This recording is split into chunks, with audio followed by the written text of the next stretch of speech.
सर्वप्रथम सर्वांना श्री स्वामी समर्थ.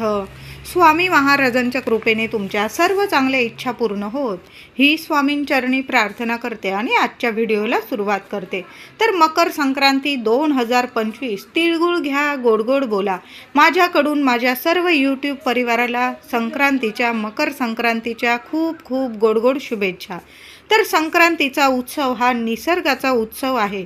पौष महिन्यात सूर्य मकर राशीत प्रवेश करतो, म्हणून या उत्सवाला मकर संक्रांत असे म्हणण्यात येते.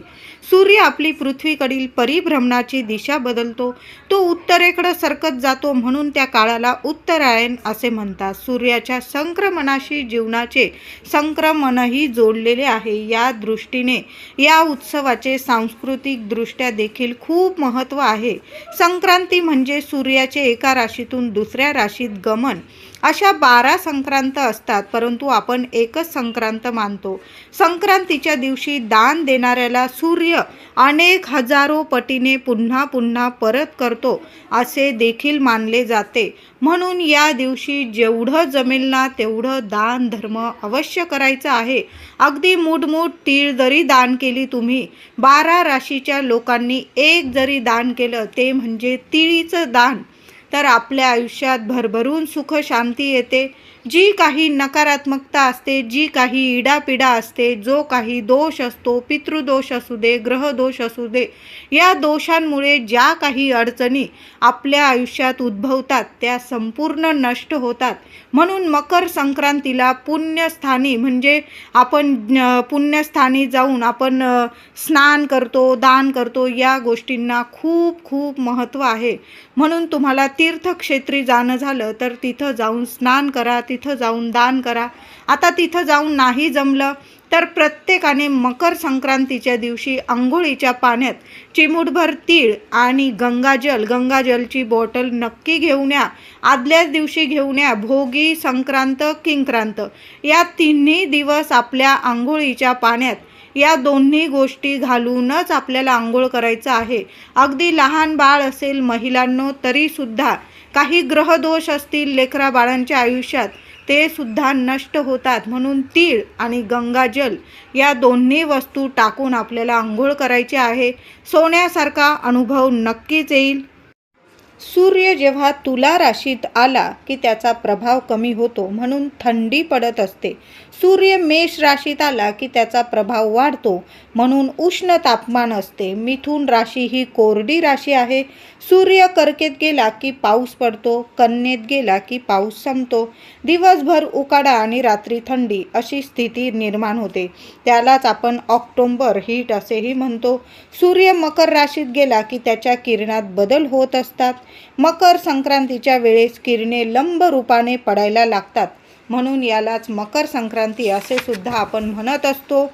तर आता या सणाविषयी अगदी लहानशी कथा सांगते. पूर्वी शंकासूर या नावाचा एक दैत्य होता.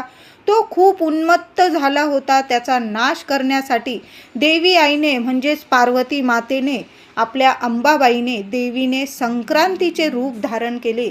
ही देवता 60 योजनेत पसरली असून तिचे ओठ, नाक लांब लचक व 9 हात आहेत. तिची आकृती पुरुषासारखी आहे. प्रत्येक वर्षी तिचे वाहन आयुधे बदलत असतात.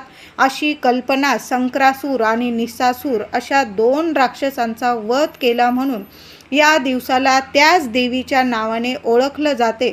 म्हणून मकर संक्रांती हा सण साजरा केला जातो. या दिवशी सुवासिनी स्त्रिया वाण देतात आणि लुटतात सुद्धा.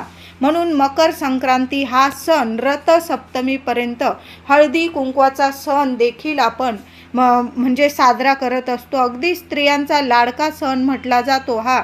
आपण हळदी कुंकवाचे दिवस याच दिवसात साजरे करत असतो. अगदी प्रत्येक महिला आपल्या घरात वाण लुटत असते. आपल्याला जेवढं जमेल ना, तिला जेवढं परवडेल त्या पद्धतीने ती आपल्या घरात हळदी कुंकवाचा कार्यक्रम ठेवते, वाण लुटते. अगदी आनंदाने स्त्रिया त्या घरी जातात आणि हळदी कुंकवाचा आनंद अगदी लुटत असतात. म्हणून याला मकर संक्रांती हा सण असं म्हटलं जातं.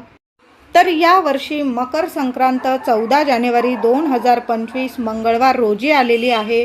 मकर संक्रांतीचा सण हा 14 जानेवारी मंगळवार रोजी साजरा केला जाणार आहे. संक्रांतीचे फळ मंगळवार दिनांक 14 जानेवारी 2025 शके 1946 पौष कृष्ण 1 रोजी सकाळी 8:54 सूर्य मकर राशीत प्रवेश करीत आहे. संक्रांतीचा पुण्यकाळ मंगळवारी दिनांक 14 जानेवारी 2025 रोजी सकाळी 8:54 पासून संध्याकाळी 4:54 राहणार आहे. बऱ्याच लोकांना प्रश्न पडत असतो, मकर संक्रांतीचा पुण्यकाळ म्हणजे काय असतो? तर या काळात जर आपण दान केलं, पुण्य काम केलं, सेवा केली, कुठलीही सेवा, आपल्या देवी देवतांची जी सेवा करतो ना, नुसती आपण आपल्या स्वामींची एक माळ जरी जपली, मंत्र जपला, मनापासून सेवा केली, तुम्ही एखादं पारायण केलं तर खूप हजारो पटीने आपल्याला सूर्य देवता भरभरून देतात. हजारो पटीने आपल्याला पुण्यफळ प्राप्त होतं. म्हणून या पुण्य काळात जर मकर संक्रांतीच्या पुण्य काळात आपण सेवा केली, पुण्य काम केलं, दान केलं, दीपदान केलं तर या गोष्टींचं भरभरून पुण्यफळ आपल्या पदरात सूर्य देवता नक्कीच टाकतात. म्हणून याच काळात, याच वेळात पुण्य, दान, सेवा आपल्याला करायचे आहे. म्हणजे 14 जानेवारी 2025 मंगळवार रोजी सकाळी 8:54 पासून संध्याकाळी 5 वाजेपर्यंत तुम्हाला जे दान धर्म करायचे आहे, जे सेवा करायचे आहे, अगदी घरात बसून जरी आपल्या देवांच्या सेवा केल्यानं हजारो पटीने तुम्हाला सूर्य देवता भरभरून देणार आहे. म्हणून सेवा, दान वगैरे पुण्य कर्म नक्की करा. वाहन वाघ आहे, उपवाहन घोडा आहे. यावर्षी संक्रांत देवीने पिवळे वस्त्र परिधान केलेले आहे. म्हणून महिला असू दे, पुरुष दादा असू दे, सर्वांनी पिवळा रंग या वर्षी वर्ज करायचा आहे. तुम्ही जर नियम पाळत असाल तर म्हणते, नाहीतर बरेच महिला पुरुष बरेचसे प्रश्न निर्माण होतात त्यांच्या मनात. मग सोनं घालायचं का, हळद लावायची का? तर सोनं, हळद आणि वस्त्र यात जमीन आसमानचा फरक असतो. म्हणून आपल्याला एक दिवस फक्त पिवळा रंग वर्ज्य करायचा आहे. बाकी सोनं, नाणं, हळदी, कुंकू आपल्याला वर्ज्य करायचं नाही आहे. आता तुम्हाला सर्व प्रश्नांची उत्तरं मिळाली असेल. फक्त पिवळा रंग तुम्ही जर नियम पाळत असाल तर म्हणते, नाहीतर तुम्ही सर्रास पिवळा रंग घालू शकता. बाकीचे सर्व रंग खूप छान छान रंग असतात. हिरवा रंग घालू शकता, लाल रंग, नारंगी रंग, काळा रंग. मकर संक्रांतीला काळा रंग जर वस्त्र आपण परिधान केलं तर जी काही नजरबाधा लागलेली असते, इडापिडा असते, आपली संपूर्ण नष्ट होते. म्हणून काळा रंग आवर्जून परिधान करा, अगदी आनंदाने परिधान करा. शस्त्र म्हणून गदा हातात घेतलेली आहे संक्रांत देवीने. केशराचा टिळा लावलेला आहे. वयाने ती कुमारिका आहे, बसलेली आहे. वासाकरता जाईचे फूल हातात घेतलेले आहे. पायस भक्षण करत आहे. जातीने सर्प आहे. भूषणार्थ मोती धारण केलेले आहे. वार नाव व नक्षत्र नाव महोदरी असून सामुदाय मुहूर्त 45 आहे. ती पूर्वेकडून पश्चिमेकडे जात आहे. वायव्य दिशेस पाहत आहे. संक्रांतीचे फळ, संक्रांतीने ज्या वस्तू परिधान केलेल्या आहे त्या वस्तू महाग होतील. संक्रांत जेथून आलेली आहे तेथून जनतेला सुख प्राप्त करून देणार आहे. तर भोगी, संक्रांत आणि कर या तिन्ही दिवशीच काय, कधीच कुणाला त्रास देऊ नका, कुणाचं मन तोडू नका, कुणाला अपशब्द बोलू नका. घरात शांतता राहील याची काळजी घ्यायची आहे. महिला असो, पुरुष असो, अगदी लहान लेकरं असतील, सगळ्यांनी मौन धरून घ्या. या 3 दिवशी तरी आपण मौन धरून घ्या. कुणाशीच नाही, घरात नाही, बाहेर नाही, वादावाद होणार नाही याची कृपया काळजी घ्या. कारण एकदा का आपल्या घरात मकर संक्रांतीपासून कटकट चालू झाली, किरकिर चालू झाली, मग समजा तुमचं वर्षभर कटकटीमध्येच जाणार आहे. म्हणून शांतता ठेवायचं आहे आणि शांततेत राहायचं आहे. त्याचबरोबर घरात मांसाहार, मद्यपान, शिवीगाळ या गोष्टी अजिबात करू नका. करीच्या दिवशी म्हणजे किंक्रांतीच्या दिवशी तर या गोष्टी हमखास पाळायच्या आहे. त्याचबरोबर जेवढं दान धर्म जमेल ना तेवढं दान धर्म नक्की करा. तुम्हाला जेवढं खिशाला परवडेल ना तेवढं करा. झाडं वगैरे अजिबात तोडू नका, तुळशीला हात लावू नका, तुळस तोडू नका. उलट तुम्हाला कुठली झाडं लावायची असेल तर अतिशय सोन्यासारखा दिवस आहे. मकर संक्रांत आहे, भोगी, मकर संक्रांत, किंक्रांत काही वाईट नाही, पण फक्त आपल्या हातून कुठल्या चुका व्हायला नको म्हणून सांगते, नाही तर कटकट लागून जाते मागे. उलट चांगले फायदेशीर काहीतरी आपल्याबद्दल म्हणजे जीवनात अगदी सोन्यासारखा अनुभव येईल अशा गोष्टी हमखास करा. पुण्य दान करा, कुणाला दान करता आलं तर दान करा. पुण्य काम करता आलं, कर्म करता आलं, कुणाचं चांगलं करता आलं तर अवश्य करा. झाडांची म्हणजे झाडं लावता आले, अगदी एखादी तुळस लावता आली महिलांनो, अवश्य लावायची आहे. हमखास सांगते, 100% पुण्यफळ, सूर्य देवता पुण्यफळ आपल्या पदरात नक्की देतात. तर मकर संक्रांतीला दान पुण्य करण्यासाठी विशेष मानली जाते संक्रांत. या दिवशी केलेले दान पुण्य फळाची प्राप्ती मिळवून देते. यात सर्वात श्रेष्ठ महत्त्वाचे दान म्हणजे दीपदान. मकर संक्रांतीला दीपदान केल्याने हजारो पुण्याची प्राप्ती आपल्याला होते. कुटुंबात सौख्याची प्राप्ती होते, लेकरा बाळांची भरभरून प्रगती होते, पती पत्नीमध्ये गोडावा निर्माण होतो आणि आपल्या घरावरील लेकरा बाळांवरील सर्व इडापिडा टळून जाते आणि संपूर्ण कुटुंबाची भरभरून कुटुंबाची प्रगती होते. आर्थिक स्थिती आपली मजबूत होते. मकर संक्रांतीला 14 दीपदान करण्याला विशेष महत्त्व आहे. हे दीपदान करण्यासाठी तुम्हाला 14 मातीचे दिवे घ्यायचे आहे किंवा तुम्हाला परवडत असल्यास तांब्याचे दिवे घ्या, पितळाचे दिवे घ्या किंवा स्टीलचे दीपदान केले तुम्ही तरीही चालेल. मातीचे दिवे घेताना तुम्हाला कुठलेही दिवे घेताना तुम्हाला कोरे दिवे घ्यायचे आहे. आधी वापरलेले दिवे अजिबात घेऊ नका.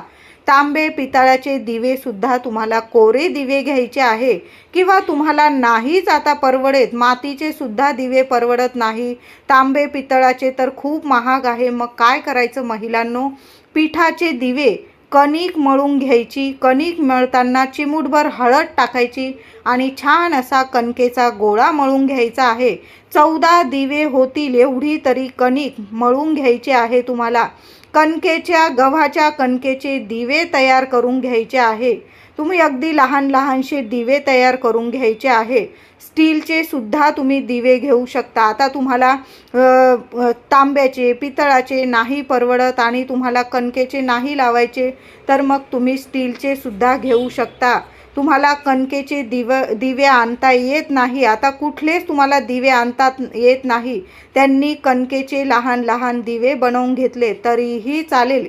या दिव्यांमध्ये तुम्हाला दुहेरी वात ठेवून घ्यायचे आहे आणि तुम्हाला तिळाच्या तेलाचे हे दिवे तुम्हाला दान करायचे आहे. मकर संक्रांतीला तिळीला खूप महत्त्व आहे. तुमच्याकडं जर तिळाचं तेल नसेल आणि तुम्हाला दीपदान करायची मनात खूप इच्छा आहे तर तुम्ही कोणतंही तेल दिव्यात टाकून घेतलं तरीही चालेल. आता त्या प्रत्येक दिव्यात तुम्हाला चिमूटभर थोडी थोडी पांढरी तीळ टाकून घ्यायची आहे. दीपदान करताना पांढरी तीळच टाकायची आहे, काळी तीळ टाकू नका आणि मग दीपदान करायचे आहे. तुम्हाला मोहरीच्या तेलाचा किंवा गाईच्या तुपाचा दिवा दीपदान करायचा असेल तर तुम्ही दिव्यांमध्ये थोडी थोडी तीळ टाकून घ्यायची आहे. म्हणजे तुम्ही तुपाचे पण दीपदान करू शकता किंवा राईच्या तेलाचे पण दीपदान करू शकता, पण तीळ टाकूनच दिवे दान करायचे आहे. तीळ टाकण्याची, तुम्ही जर तिळाचाच तेलाचा दिवा लावत असाल तर मग तीळ टाकण्याची तुम्हाला गरज नाही. एका ताटात 14 दिवे, आधी ताटात हळदी कुंकवाने एक स्वस्तिक काढून घ्यायचं आहे आणि स्वस्तिक काढून घेतल्यानंतर हे दिवे छान असे सजवून नीट ठेवायचे आहे ताटात. प्रत्येक दिव्यामध्ये तुम्हाला दुहेरी वात ठेवायची आहे. तुम्ही तुपाचे लावत असाल तर मग फुलवात ठेवायची आहे. 14 दिवे नीट तयार करून ठेवायचे. पहिला दिवा आपल्या देवघरात देवांसमोर लावायचा आहे. दुसरा दिवा तुम्हाला तुळशीजवळ, तिसरा दिवा आपल्या घराच्या मुख्य दाराशी लावायचा आहे. चौथा दिवा आपल्या पितरांना समर्पित करायचा आहे. घराबाहेर दक्षिण दिशेला तोंड करून लावा. आता तुम्हाला घराबाहेर नाही लावता आला, तुम्ही सरळ आपल्या माठाजवळ दक्षिणेस तोंड करून लावला. पितरांचं नाव घ्या, स्मरण करा आणि मग तो दिवा दीपदान करायचा आहे. पाचवा दिवा नदी, तलाव, खाडी, विहीर म्हणजे पाण्याच्या ठिकाणी तुम्हाला दीपदान करायचं आहे. पाचवा दिवा. आता समजा तुमच्या घराजवळ नदी नाही, खाडी नाही, तलाव नाही, विहीर नाही आणि तुम्हाला तशा ठिकाणी जायचं नाही, तर मग काय करायचं? एखाद्या खोलगट ताटात तुम्ही पाणी घेऊन घ्यायचं आहे. ताट पितळाचं असो, कास्याचं असो किंवा स्टीलचं ताट घेतलं तरीही चालेल. त्यात थोडंसं पाणी भरून घ्यायचं आहे आणि त्या ताटात थोडेसे गंगाजल आठवणीने टाका आणि त्या ताटात किंवा ताटाजवळ पाचवा दिवा दीपदान करायचा आहे तुम्हाला. सहावा दिवा उंबराच्या झाडाखाली किंवा वडाच्या झाडाखाली लावायचा आहे. उंबराचं झाड जराशे शोधा, तुम्हाला मिळून जाईल. उंबराच्या झाडाखाली लावायचं आहे. आपल्या स्वामींचं, दत्तगुरू महाराजांचं प्रार्थना करून घ्यायची आणि तो दिवा दीपदान करायचा आहे. त्याचबरोबर आपल्याला सातवा दिवा आवळ्याच्या झाडाखाली लावायचा आहे, दान करायचं आहे. आवळ्याच्या वृक्षात म्हणजे झाडात प्रत्यक्ष श्री हरी विष्णू माता लक्ष्मी वास करतात. लक्ष्मी नारायणांचे स्थान आहे आवळ्याचे झाड. धनाची सर्व समस्या, ज्यांना आर्थिक स्थिती मजबूत करायची आहे, पैसाच पैसा यावा आपल्याकडं आणि टिकून राहावा अशी जर तुमची अपेक्षा असेल तर मकर संक्रांतीच्या दिवशी आवळ्याच्या झाडाखाली नक्की दीपदान करा. तुमच्याकडं भरभरून पैसा येऊ लागेल आणि टिकून सुद्धा राहील. अखंड लक्ष्मी नारायण तुमच्या घरात वास करेल. म्हणून तुम्हाला आवळ्याच्या झाडाखाली सुद्धा दान करायचं आहे. जर मकर संक्रांतीला आवळ्याच्या झाडाखाली दीपदान केले तर आपल्याला पैशांविषयी सर्व समस्या दूर होतात. आठवा दिवा बेलाच्या झाडाखाली दान करायचा आहे. महादेवांची, संपूर्ण शिव कुटुंबाची भरभरून कृपा आपल्याला प्राप्त होईल. जीवनातील सर्व समस्या नष्ट होतील, मनातील सर्व इच्छा पूर्ण होतील. म्हणून तुम्हाला दीपदान नक्की करायचं आहे. नववे दीपदान तुम्हाला अशोकाच्या झाडाखाली करायचं आहे. यामुळे सर्व दोष निवारण होतात. अशोकाचे झाड पुण्य प्राप्ती करून देते आपल्याला. आपल्या दाराला आंब्याच्या पानांबरोबर अशोकाच्या पानांचे तोरण लावल्यास घरातील भयंकर वास्तुदोष, पितृदोष देखील दूर होतात. म्हणून मकर संक्रांतीला नववे दीपदान अशोकाच्या झाडाखाली नक्की करा. दहावे दीपदान तुम्हाला महादेवांच्या मंदिरात शिवशंकरांसमोर करायचे आहे आणि शिवशंकरजी, माता पार्वती, संपूर्ण शिव कुटुंबाचा तुम्हाला आशीर्वाद घ्यायचा आहे. मकर संक्रांतीला 11वे दीपदान पिंपळाच्या झाडाखाली नक्की करायचे आहे. तुम्ही या दिवशी मंगळवार आलेला आहे, फक्त दीपदान करा, लांबून नमस्कार करा. 21 वेळा ओम नमो भगवते वासुदेवाय नमः, ओम श्रीम नमः लक्ष्मी नारायणाचा मंत्र जपायचा आहे. तुम्हाला प्रदक्षिणा मारायच्या असतील 11-21 तुम्ही मारू शकता. फक्त पिंपळाला स्पर्श करू नका. दीपदान मात्र नक्की करायचं आहे. पिंपळाच्या झाडाचे पूजन आयुष्यातील सर्व अडचणी दूर करतात. म्हणून मकर संक्रांतीला पिंपळाचे पूजन करून दीपदान जरूर करा. 12वे दीपदान आपल्याला वडाच्या झाडाखाली दान करायचे आहे. एक दिवा वडाच्या झाडाखाली नक्की दान करा. यामुळे सुख सौभाग्यात भरभराट होते आणि आपल्या पतिदेवांच्या आयुष्यात ज्या काही अडीअडचणी असतात, मुलाबाळांच्या, पतिदेवांच्या, त्या संपूर्ण अडचणी दूर होतात. 13वे दीपदान गोशाळेत, ज्या ठिकाणी गायी बांधून ठेवतात, गोमाता बांधून ठेवलेल्या असतात, त्यांचं घर असतं गायींचं, त्या ठिकाणी दीपदान करायचे आहे. गायी असतील तर जरासा लांब दिवा लावा. गायीला त्रास होणार नाही, कुठली हानी होणार नाही दिव्यामुळे, याची काळजी घेऊन तुम्हाला दीपदान करायचे आहे. 14वा दिवा तुमच्या घराजवळ कुठल्याही मंदिरात होम हवन करत असतील, जसं नवरात्रीत अष्टमीला मंदिरामध्ये होम केला जातो, त्या ठिकाणी तुम्हाला 14वा दान करायचा आहे दिवा. हजारो तुम्हाला होम हवन केल्याचे पुण्य फळ प्राप्त होईल. म्हणून मकर संक्रांतीला हे दीपदान करणं म्हणजे महान दान मानले गेलेले आहे. म्हणून प्रत्येकाने मकर संक्रांतीला 14 दीपदान जरूर करायचे आहे. म्हणून मकर संक्रांतीला 14 दीपदान प्रत्येकाने करा. आता समजा तुम्हाला बाहेर जाऊन दीपदान वेगवेगळ्या मंदिरात झाडांजवळ नाही करता आले तर घरातच एका ताटात 14 दिवे छान बनवून घ्या, प्रज्वलित करून घ्या, मनातील इच्छा बोलून घ्या आणि देवघरात तुळशी मातेजवळ, मुख्य दाराशी, माठाजवळ, दक्षिण दिशेकडं अशा पद्धतीने तुम्ही 2-2 दिवे दान करून दिले तरीही चालेल. बाकी उरलेले दिवे देवांसमोर ताटात जळू द्या, तरी देखील तुम्हाला दीपदानाचे पुण्य फळ नक्कीच मिळणार आहे. आवळ्याचे, वडाचे, उंबराचे, पिंपळाचे, बेलाचे, अशोकाचे झाड असेल तर तिथे 2-2 दिवे तुम्ही दान केले, लावले तरी देखील चालेल. गोशाळा नसेल तो दिवा देवघरात आपल्या बाळकृष्णासमोर लावला तरी चालेल. दिवे भिजल्यानंतर मातीचे, कणकेचे दिवे असतील ते वाहत्या पाण्यात तुम्हाला विसर्जित करायचे आहे. तांबे, पितळाचे दिवे असतील ते भिजल्यानंतर तुम्ही एखाद्या मंदिरात दान करून आला, ठेवून आला, श्रद्धेने ठेवून यायचे आहे मंदिरात. मग तुम्ही महादेवांच्या मंदिरात ठेवून या, गणपती बाप्पाचं मंदिर असेल, स्वामींचं, म्हणजे तुम्हाला एखाद्या मंदिरात ते दिवे भिजल्यानंतर ठेवून यायचे आहे. आणि तुम्ही मंदिरातच दान केले असतील तर दिवा भिजल्यानंतर घरी आणू नका. तो तुम्ही दान केलेला आहे दिवा, म्हणून दिवा घरी आणायचा नाही, तिथंच राहू द्यायचा आहे. मकर संक्रांतीच्या दिवशी महिलांनो चुकून सुद्धा आपल्या घरातून काही वस्तू अजिबात कुणाला देऊ नका. मग तुमचे सख्खे जरी आले तुमच्या घरात मागायला किंवा तुमचे शेजारी वगैरे आले तरी सुद्धा त्यांना पैसे अजिबात उसने देऊ नका. त्यांना बोला तुम्ही माझ्या घरात जेवून जा, एक वेळेस चहा पाणी घेऊन जा, पण पैसे उसने अजिबात देऊ नका. त्याबरोबर आपले वस्त्र किंवा आपले आभूषण असतील महिलांनो, मग त्यात बांगड्या असेल, सोनं नाणं असेल, अजिबात कुणाला देऊ. म्हणून संक्रांतीला अजिबात आपल्या घरातून या वस्तू कुणालाच देऊ नका.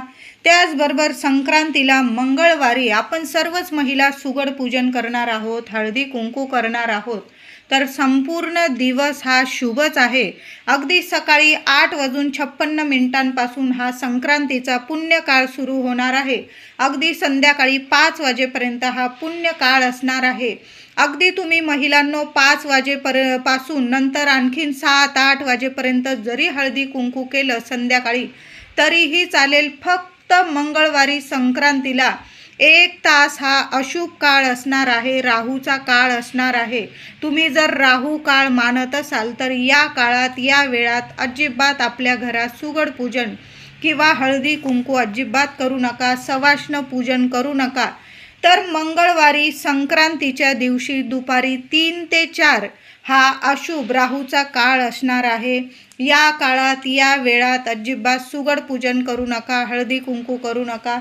मग अगदी सकाळी 8:30 पावणे 9 वाजेपासून ते संध्याकाळी 5 वाजेपर्यंत किंवा रात्री 8 वाजेपर्यंत जरी तुम्ही हळदी कुंकू केलं तुमच्या घरात तरीही चालणार आहे. शुभच दिवस आहे. संपूर्ण दिवस रात्र ही मकर संक्रांतीची शुभच आहे. फक्त दुपारी 3 ते 4 हा राहूचा काळ आहे. जे लोक राहूचा काळ मानतात त्यांनी नक्की या वेळात, या काळात आपल्या घरात या शुभ गोष्टी अजिबात करू नका. त्याचबरोबर पौष महिना हा छोटा पितृपक्षसुद्धा मानला जातो. मकर संक्रांतीला बऱ्याच घरांमध्ये आपल्या पितरांना घास टाकले जातात, म्हणजे आगारी दिली जाते. तर आगारी म्हणजे बऱ्याच लोकांना माहीत नाही, तर अग्नीमध्ये पितरांच्या नावाने घास टाकणे यालाच आगारी टाकणे असेही म्हणतात. तर संक्रांतीला तुम्ही जे जेवण बनवणार असाल, जे पण वरण भात भाजी पोळी, काही घरांमध्ये पुरणाचा नैवेद्य, संक्रांतीला हमखास पुरणाचा नैवेद्य केलाच जातो आणि पुरणाचा घास म्हणजे आगारी आपल्या पितरांना टाकली जाते. तर आता तुमच्या घरात पुरणाचा नैवेद्य बनवा किंवा नका बनवू, पण तरी पण आपल्या पितरांसाठी आपल्याला घास नक्की काढून ठेवायचा आहे, टाकायचा आहे. तर तुम्ही छोट्याशा याच्या म्हणजे तवा असेल तुमच्याकडं किंवा लोखंडी कढाई असेल, त्यात तुम्ही छोटीशी शेणी किंवा गौरी म्हणतात त्याला, छोटीशी शेणी जाळायची आहे कापूरसोबत, किंवा गाईचं तूप घ्यायचं आणि त्याच्या साहाय्याने आपल्याला ती शेणी जाळायची आहे. आणि त्या अग्नीमध्ये, त्या आघारीमध्ये आपल्या पितरांच्या नावाने 5 घास का होईना आपल्या पितृदेवांचं नाव घेऊन आपण सर्वांनी 5-5 घास त्यात टाकायचे असतात. घरातला कर्ता पुरुष असेल तर त्यांच्या आई वडील गेलेले असतील किंवा आणखीन पूर्वज गेलेले असतील तर त्यांच्या नावाने संक्रांतीच्या दिवशी आपण आघारी टाकायला पाहिजे.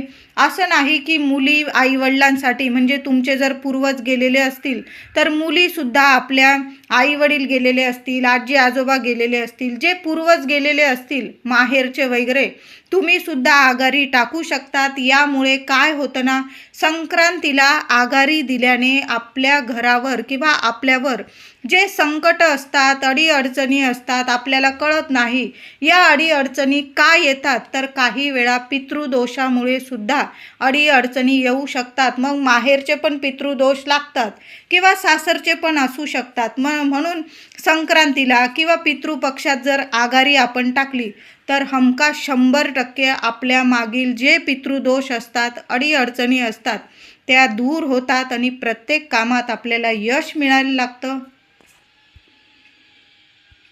साठी आघारी नक्की टाका. आता काही घरांमध्ये आघारीच टाकता येत नसेल तर काय करायचं आहे, मकर संक्रांतीच्या दिवशी तुम्ही काहीही नैवेद्य बनवा. वरण, भात, भाजी, पोळी एखाद्या छोट्याशा कागदावर किंवा ताटलीमध्ये, एखाद्या चपातीवर किंवा एखाद्या कागदात किंवा एखाद्या बाऊलमध्ये तुम्हाला थोडासा भात, त्यावर ताजं दही टाका, थोडीशी साखर टाका आणि दाराबाहेर कावळ्यांना, आपल्या पितरांच्या नावाने कावळ्याला दाराबाहेर 1 घास का होईना नक्की ठेवायचा आहे. तुम्ही जेवण करण्याच्या आधी दुपारी 12-12:30 वाजेच्या आतच आपल्या पितृदेवांच्या नावाने, पितरांच्या नावाने दाराबाहेर कावळ्याला 1 घास नक्की ठेवा. मग तुम्ही पुरणपोळीचा ठेवला किंवा वरण भाताचा, दही भात साखरेचा, पण 1 घास आपल्या पितृदेवांच्या नावाने मकर संक्रांतीला आठवणीने काढून ठेवा. आणि मग घरी यायचं आहे. आपल्या तुम्ही गच्चीवर ठेवला किंवा दाराबाहेर ठेवला, एखाद्या झाडाखाली ठेवला, नक्की ठेवा. नमस्कार करा. काही तुम्हाला बोलायचं असेल, प्रार्थना करायची असेल पितृदेवांना, तर ती प्रार्थना करून घरी यायचं आहे. मागे वळून बघू नका की कावळा खातोय, चिमणी खातोय. तुम्ही तुमचं कर्म केलेलं आहे. संक्रांतीला आठवणीने आपल्या पितरांना घास टाकणं, आघारी टाकणं, आपण हे कर्म केलेलं आहे.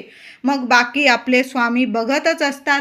म्हणून आपल्या पितरांसाठी कावळ्याला 1 घास प्रत्येकाने, तुम्हाला पितृदोष असू दे किंवा नसू दे, पण तरी पण आपल्या पितरांच्या नावाने 1 घास दाराबाहेर कावळ्याला नक्की टाका.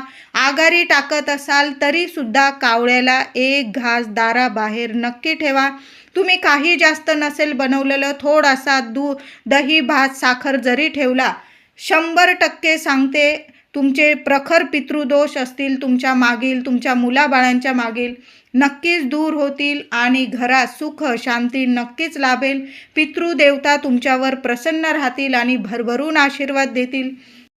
तर उद्या मकर संक्रांतीचा दिवस आहे. महिलांनो, आपलं घरदार अगदी छान स्वच्छ ठेवा. उंबरठ्यावर हळदीचं लेपन करा. दाराशी आंब्याचं तोरण लावता आलं तर नक्की लावा किंवा 5 आंब्याच्या पानांची डाहळी तरी आपल्या दारावर नक्की लावा.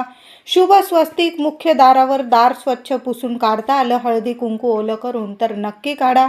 उद्या संक्रांतीला एखादी सवाष्ण जेवू घालता आली तुम्हाला तर नक्की घाला. मग तुमच्या शेजारी वगैरे असेल आणि त्या ताई तुमच्याकडे जेवायला येत असतील तर नक्की तुम्ही जे बनवलं असेल, वरण भात भाजी, एखादा गोडाचा नैवेद्य किंवा पुरणाचा स्वयंपाक केलेला तर असेल तर अतिशय उत्तम. एखादी सवाष्ण नक्की जेवू घाला. घरातील पितृ महिला गेलेल्या असतील, तुमच्या काही पूर्वज, तुमच्या सासरच्या असू द्या किंवा माहेरच्या, तर त्यासुद्धा खूप प्रसन्न होतील, तृप्त होतील आणि भरभरून आशीर्वाद देतील. आता समजा काही वेळा जेवायला महिला येत नाही आपल्याकडं, मग काय करायचं? जेवू घालता आली नाही एखादी सवाष्ण तर एका सवाष्णीला घरी बोलवा, सकाळी किंवा संध्याकाळी. एखादं फळ तिला द्या, एखादं फूल द्या, तिच्यासाठी एखादा गजरा, मोगऱ्याचा गजरा अगदी लहानसा फूटभर आणला तुम्ही तरीही चालेल, एखादा गजरा तिला डोक्यात माळायला द्या, तिला तिळगुळ द्या, तिला नमस्कार करा, असा तिचा साधा सोपा मानपान करून मग तिला घरी पाठवणी करा. यामुळे सुद्धा घरात सुख शांती येते आणि कुलदेवी माता लक्ष्मी प्रसन्न राहते. उद्या संक्रांतीच्या पर्व काळावर आपल्या घरादाराला लागलेली नजरबाधा असेल ती नष्ट करण्यासाठी 1-2 उपाय मी तुम्हाला सांगत आहे. तर सकाळी 9 वाजेपासून संध्याकाळी 5 वाजेच्या आत तुम्हाला हे उपाय करायचा आहे. देवघरासमोर बसायचं आहे. एक लाल कपडा घ्या, देवघरासमोर अंथरून घ्या. एक नारळ बांधता येईल एवढा तरी लाल कपडा, कॉटनचा विकत घेऊन या. आपण बराचसा खर्च करतो, पण आपल्या घरादारासाठी आपण एवढा खर्च करू शकतो. 20-30 रुपयाचा एखादा लाल कपडा घेऊन या आणि त्यावर एक शेंडीचं चांगलं नारळ बघून ठेवायचं आहे. शेंडी देवाकडे आली पाहिजे आणि त्याबरोबर नारळाजवळ 1 रुपयाचं नाणं, 1 सुपारी, मुठभर अक्षता म्हणजेच तांदूळ, अख्खे तांदूळ ठेवायचे. या सर्व वस्तूंची हळद, कुंकू, फुलं वाहून पूजा करायची. 1 माळ श्री स्वामी समर्थ, 1 माळ कुलदेवीचा मंत्र किंवा 99 मंत्राची करायची आहे. 16 वेळा महालक्ष्मी अष्टकाचं करायचं आहे. त्याबरोबर 1 वेळा राम रक्षा पठण करायचं आहे आणि तो नारळ त्या लाल कपड्यात नीट बांधून घ्यायचा आणि तुम्हाला जी प्रार्थना करायची आहे हातात नारळ घेऊन घ्या. देवांसमोर प्रार्थना करा की माझ्या घरादाराला कशाची कधी नजरबाधा होऊ देऊ नको, माझ्या घरादारात अखंड लक्ष्मी नांदू दे, मुलाबाळांची प्रगती होऊ दे, असं बोलून आपल्या मुख्य दारात आतून आपल्या डाव्या हाताला तो नारळ एखाद्या खिळ्याला तुम्हाला बांधून द्यायचा आहे. वर्षभर तुम्ही बघू नका, कधीच तुमच्या घरादाराला नजर लागणार नाही, भरभरून प्रगती होणार आहे, रक्षा कवच आहे हे. त्याचबरोबर तुम्हाला वाटत असेल तुमच्या घराला, दुकानाला, व्यवसायाला खूप नजरबाधा होते, मुलांची प्रगती थांबते, तुमची प्रगती थांबते, तर काय करायचं? 1 तुरटीचा खडा, उद्या संक्रांतीचा दिवस आहे, घरातली इडापिडा दूर करायची आहे आणि आपल्या घरात अखंड लक्ष्मी आपल्याला नांदवायची आहे. आपल्या घरात असा छान गोडाधोडाचा दिवस आहे. 1 तुरटीचा खडा घ्या, एका काळ्या कपड्यात नीट बांधून घ्या. मुख्य दारात आतून किंवा दुकान असेल तुमचं आतून बांधून द्यायचं आहे. दिशा वगैरे बघू नका. आपण नारळ डाव्या हाताला बांधला तर तुरटी तुम्ही उजव्या हाताला पण बांधू शकता. कधीच तुमच्या घरादाराला किंवा व्यवसाय, दुकान असेल कशाला नजर लागणार नाही, मुलाबाळांची भरभरून प्रगती होईल. म्हणून 1 तुरटीचा खडा सुद्धा उद्या काळ्या कपड्यात बांधून आपल्या घरात आतून कुठल्याही दिशेला बांधून द्या. बघा, कुठलीही व्यक्ती तुमच्या घरात येऊ द्या, कधीच नजर बाधा लावू शकणार नाही. व्हिडिओ आवडला असेल लाईक करा, शेअर करा, चॅनलला कृपया सबस्क्राईब करा.